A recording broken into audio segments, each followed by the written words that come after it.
السلام عليكم أخوات، مرحبا بكم في فيديو جديد وقصة جديدة. كما على بالكم باللي كي حكيت لكم الحكايات الاخرى، يعني الحكايات اللي فاتوا في هذه القناة، ناس بزاف ترسل لي وكاين راح يعني ما يامنوش، يقولوا باللي شكون اللي راح يرسل لك في الحكايات تاعهم. الحكايه تاع اليوم راح نحكيها لكم، رسلتها لي متتبعه. راكم تشوفوا الحكايه اللي راح نحكيها لكم اليوم، هذه الحكايه اللي راح نحكيها لكم اليوم. اي واحد يبغي يرسل لي حكايته يخليها لي في التعليقات، يكتب لي كامل التفاصيل تاع الحكايه تاعه ويخليها في التعليقات. انا راح نشوفها فقط، يعني اي واحد راح يكتب في التعليقات حكايته ويرسلها، ما كاش اللي راح يشوفها غير انا. نتوما اللي راح يخلي رايه في الفيديو ولا رايه في الحكايه تاع اليوم راح يفوت التعليقات تاعه يولي يبان عادي، لكن الناس اللي راح ترسل لي حكايتها ما نفوتش التعليقات تاعهم، فهمتوني؟ يعني نعاود نحكيها في يعني قصص الجايه ان شاء الله. اما بالنسبه للناس اللي زحفت وقالوا لي باللي ما راكيش تعاودي الحكايه بالتفصيل اللي حكيناه لك، باش تعرفوا كاين بعض التفاصيل ما نقدرش نحكيها كيما يعني بالمفردات اللي بعثوها لي نتوما ولا بالمصطلحات اللي بعثوها لي نتوما. اكيد راه كاين ناس كبار راهم يتفرجونا، كاين عائلات راهم يتبعوا في الحكايات هادو، كاين ناس محترمه، ما نقدرش نحكي انا بكامل التفاصيل.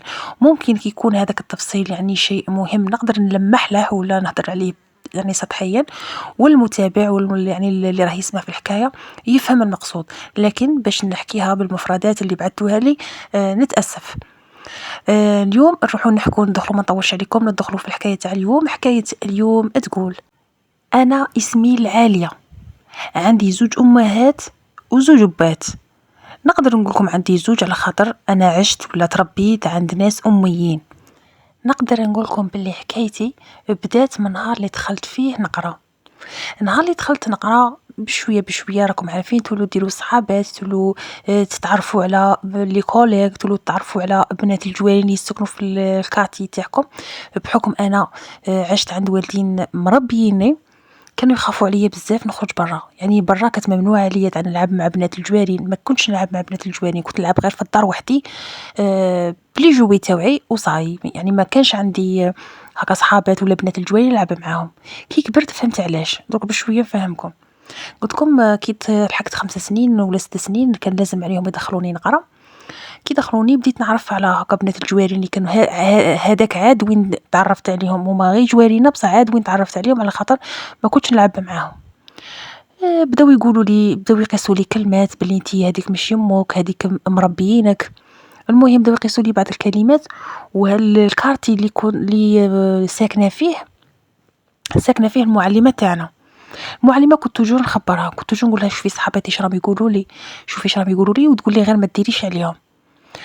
واحد المره المعلمه قالت لي عيطي للام تاعك، ديك شغل دارت لي استدعاء للام تاعي. كانت نبكي ونقول لها بلي علاه، وقالت لي المعلمه ما تخافيش، غير نبان نعيط لها باش نقول لها واش من كراريس راكي مستحقتهم، وراح يعني الادوات اللي راني مستحقتهم هي كبيره تفهم، ما راحش تعاقلي تيا.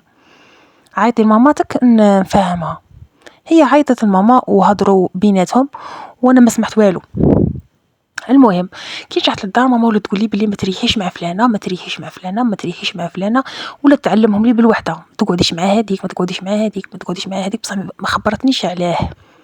هما كثروا منها، انا ما ولتش نحير في هضرتها. كي نروح نقرا ولا هكا كيما يجي وقت الاستراحه ولا كي يخرجوا هذاك المومو اللي يخرجوا التلاميذ يخرجوا يريحوا هذيك الفتره بين الفتره كيما نقولوا على العشرة، كاينه واحد فتره استراحه. هذيك الفتره كانوا قلت لك دائما يقيسوا لي الكلمه، دائما يقولوا لي هذيك ماشي امك ماشي امك، حتى بداو يدخلوا لي الشكوك. بديت نسقسي فيها ونقول لها انت مربيتني، تقول لي لا انت بنتي. المهم كانت الشكوك تراود عقلي، دائما شاكه، دائما نحوس على دليل اللي يخليني نعرف به الحقيقه. وكانت كل مره تكذب عليا كذبه وانا نتبع في الكذب تاعها، وكل مره تكذب عليا كذبه جديده وتنسى الكذبه القديمه وتعاود تكذب ونفيق بها. كي لقيت باللي كاين اختلاف في الاجوبه تاعها التم زاد كبر هذاك الشك، وليت نقول باللي صح انا ما رانيش بنتهم، راهم غير مربيني. درك نحكي لكم على بويا اللي مربيني. كان يبغيني بزاف، كان يموت عليا.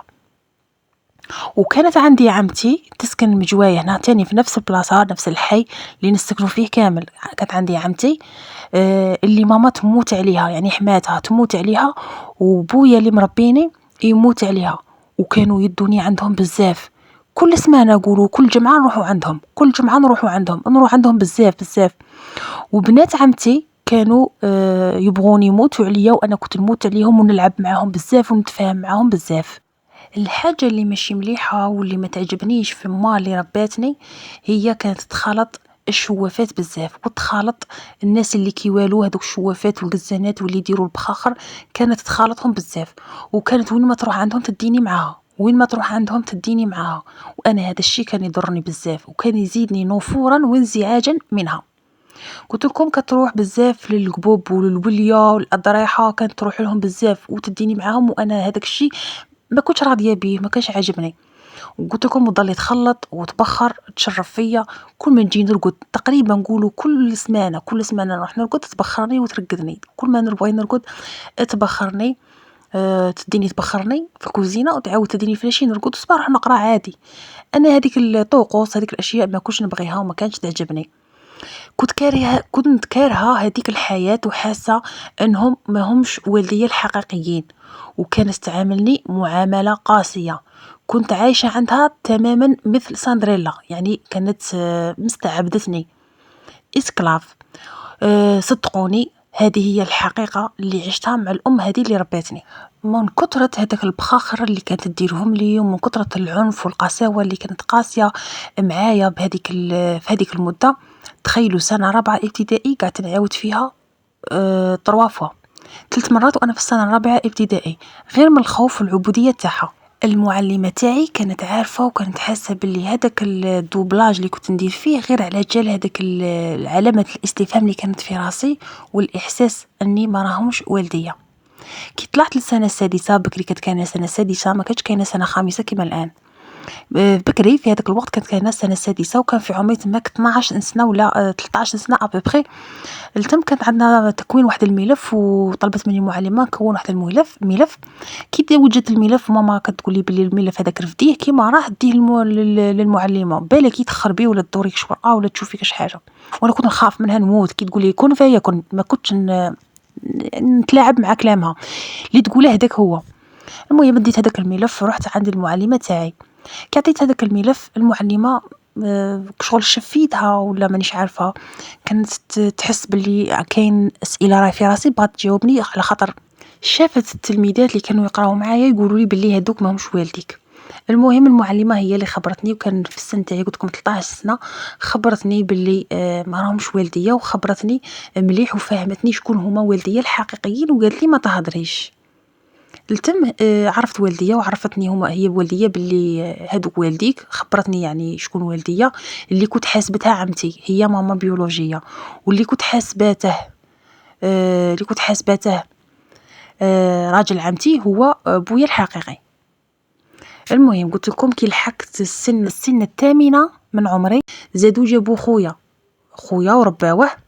ومن تجربتهم الاولى لقاو باللي انا ما دارونيش في اسمهم، ما حطونيش على لقبهم كما نقولوا له في الدفتر العائلي تاعهم. هذا خويا اللي جابوه حطوه في اسمهم، حطوه في الدفتر العائلي على اساس ولدهم. داو الدرس من حكايتي انا. مهم داوه ونقصوا له عام من عمره وداروه في الكارني، باش حتى ويريكلامو هادو والدينا الحقيقيين، على خاطر هو خويا في الاصل، هو خويا كيما نقولوا جابوني من عند عائله واحده، باش الا ريكلاماو كاش نهار وقالوا هذا ولدنا، يقولوا ولدكم نتوما زايدين في السنه كذا وولدنا صغير عليكم بعام، يعني نقصوا له عام ومركاوه. هذه الام اللي ربيتني ورجعت تخيط ولا خياطه وعندها لاشارج بزاف، كانت هي بحد ذاتها ترسلني عند الطالب، هذا الطالب اللي كتديني عنده من كنت انا صغيره، من كنت شاكه فيها. خافت عاد الولد هذا الخويا اللي جابته الزاوج هذا يكبر ويفيق، ولا ترسلني عندها على بكري. انا بخاخر بداتهم لي في سن كبير، 6 سنين 7 سنين، حتى دخلت نقرا كي بديت نفيق والناس يقولوا لي ماهمش والديك.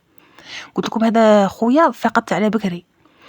ترسلني عند الطالب هذاك والشوافات هذوك اللي كانت تروح عندهم قبل، وتقول لي قولي لهم يعني يعطوها يمدوا لها صوالح، يعني باش ينسوه في والديه الحقيقيين ويعلقوه بيهم، يعني بوالديه هذو اللي راهم مربينه. تسمى خالي تسمى خالي هو اللي مربيني، فهمتوا؟ تسمى انا سما انا اللي كنت حسبتها عمتي هي اخته، هذيك اللي كنت حسبتها عمتي هي ماما الحقيقيه. ومدتني لخوها اللي هو اللي راه مربيني دروك، اللي هو سما خالي، وهذه مرت خالي اللي رباتني. حتى كبرت باش فهمت هاد العمليه. المهم كترسني قلت لكم الشوافات باش تحافظ عليه بزاف وباش يتعلق بيهم بزاف، حتى اللي وصلت لسن 16 سنه لتم كنت متاكده باللي، على خاطر صاي المعلمه خبرتني باللي ماهوش والديا، وليت نقولها باللي انت ماكش امه، انت من راتي منا. وعمري ما واجهت امي الحقيقيه اللي هي عمتي، جامي واجهتها وقلت لها علاه مديتيني ولا علاه منها، لحد الان خليتها غير في قلبي ونحاسب في امي اللي كيما نقولوا ماما اللي رباتني. قلت لكم بديت كي لحقت 16 سنه بغات تحاوزني من الدار وتحافظ على خويا، لاني انا كبرت وعرف وليت نعرف الحقيقه ونكره الشوافات ونقولها بلي هذوك حرام وهذوك منا وبعدي عليهم وكرهتهم وكرهونا حياتنا، ولات ما يعجبهاش الكلام تاعي. المهم وليت كل يعني الشغل تاع الدار انا نديره، هي لا هي غير بخياطتها بالبلايز، تعمر البلايز الصدورات تاع البلايز، وانا غير الكوزينه طياب وكلش. ايا وليت غابنتها في الدار كي نقول لها اختك بالشوافات ونهضر قدام خالي ما يعجبهاش الهضره، هذيك الهضره ما تعجبهاش. دارت كل التصرفات باش نروح من الدار، ولا تحرمني من الماكله، ولا تسبني تعايرني تكره لي حياتي. المهم ولا تقول لي مادام كي عرفتي والديك الحقانيين كيما راكي تقولي اخرجي عليا روحي ليهم، ما كان لا تقعدي عندي، شراهم قعدك عندي. قلت لكم ولا تنقص عليا الماكله وين نطيب لهم وما ناكلش. دارت كلش باش نروح، والحمد لله قلت لكم انا عرفت اهلي على بكري من طرف المعلمه. قلت لكم باللي وكما قلت لكم باللي كنا نروحوا عند عمتي بزاف، كتدينا بزاف بحكم الاتفاق تاعهم. انا ما يحرمونيش من امي بيولوجيه، شغل امي اللي ولدتني كانت شارطه على مرت خالي اللي هي رباتني، كانت شارطه عليها باللي دائما تشوفني، على هذيك ما كانتش تمنعني. قلت لكم باللي من كثرة سوء المعاملة وطال الحال عليا من هذيك المعاملة السيئة، سوء معاملة، قساوة، عبودية انتحار، هربت ورحت عند أهلي الحقيقيين. كي رجعت عند ماما الحقيقية اللي كانوا مصورينها لي باللي عمتي، هي فرحت كي رحت وتهنات على خاطر تأكدت باللي ما راحش نخبر خويا باللي ماهوش ولدهم. بصح هي راهي غالطة، نقدر يجي يعني كي يجوا عندنا للدار نقدر نخبره. المهم قلت لكم بلي هي فرحت ومنعت خالي اللي رباني، اللي كان مربيني هو خالي، منعاته باش يردني عندهم، على خاطر كان يلح على ماما البيولوجيه، كان يلح لها ويعاود يقول لها رجعيها لي رجعيها لي، وهي ما قبلتش، على خاطر حكيت لماما البيولوجيه الحقيقه تاع مرت خالي اللي كانت معذبتني اللي كانت مجوعتني، حكيت لها كلش وقلت لها بلي مستحيل نرجع. وخالي كان يوميا الصباح يجي عندها يقول لها بلي باغي نرجعها باغي نردها نبغيها والفتها، كبرت عندي راهي كي بنتي. المهم كي لقاتني ماما البيولوجيه بلي راني رافضه، هي تاني رفضت. كما قلت لكم مرت خالي اللي رباتني ادات الدرس من التجربه الاولى معايا، انا من داتني خلاتني بالوثائق الاولى تاعي، يعني يعني بت ماما وبويا الحقيقيين. وعرفت باللي المعلمه هي اللي خبرتني، شكون خبرها ما على باليش. كي عرفت باللي المحيط هو اللي كشف كلش، وعرفت باللي الناس على بالهم باسكو ساكنين حدا ماما البيولوجيه، كاع الجوارين عارفين باللي فلان مد بنته لفلان. هي قررت تدي ولدها هذا اللي هو خويا وتديه وتبعد، راحوا بعدوا للمعسكر، راحوا للمعسكر سكنوا.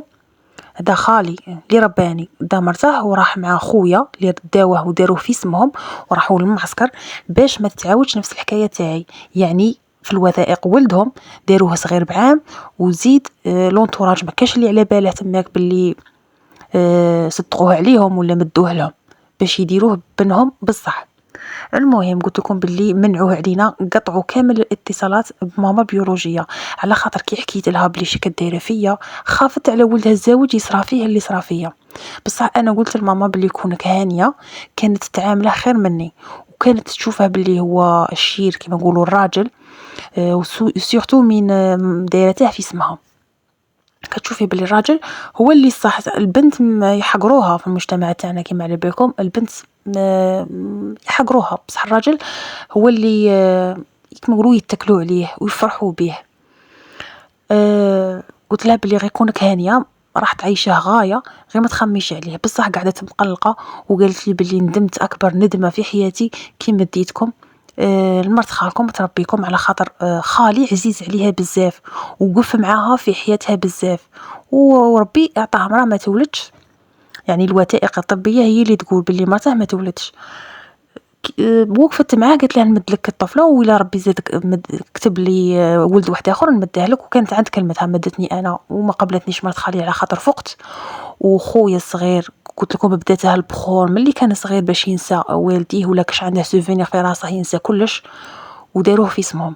دروك بويا الحقيقي راه يتقطع في عمري دروك 40 سنه. بويا الحقيقي راه يتقطع، وراه كما قال لك راه يشوف الموت، وراه متمني غير يشوف ولده اللي مده الخالي. وما زلنا لحد الان نرسلوا لهم كي خالي كي مرته، نرسلوا لهم نقولوا له باغيين غير فوطو تاعه باش يشوفها قبل ما يموت. بصح ما بغاوش يردوا علينا، ما بغاوش يرجعوا لنا. درنا كامل يعني كامل الطرق باش نوصلوا لهم ولا نتصلوا باهلها، رفضت التعامل معنا كامل، ورفضت نشوفوا ولدها اللي هو خويا الحقيقي لحد الآن. يعني الطفل ما على بالهش كامل باللي احنا خوته وهذوك ماهمش امه، يعني بالاسم اللقب تاع والدي هذوك راه حاسب باللي ولدهم. المهم خايفين نخبروه ولا يعرف بلاك يهرب منهم كيما هربت انا.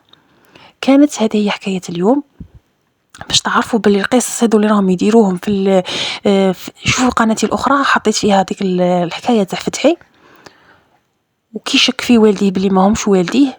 والله العظيم الاف القصص بحثوا لي في هذيك القناه، بحثوا لي في التعليقات الاف القصص، ومنهم هذه القصه راكم تشوفوا فيها. الاف القصص بحثوا لي الاف حكايات، قالوا لي احكي حكايتنا. هذو قصص راهم واقعيين.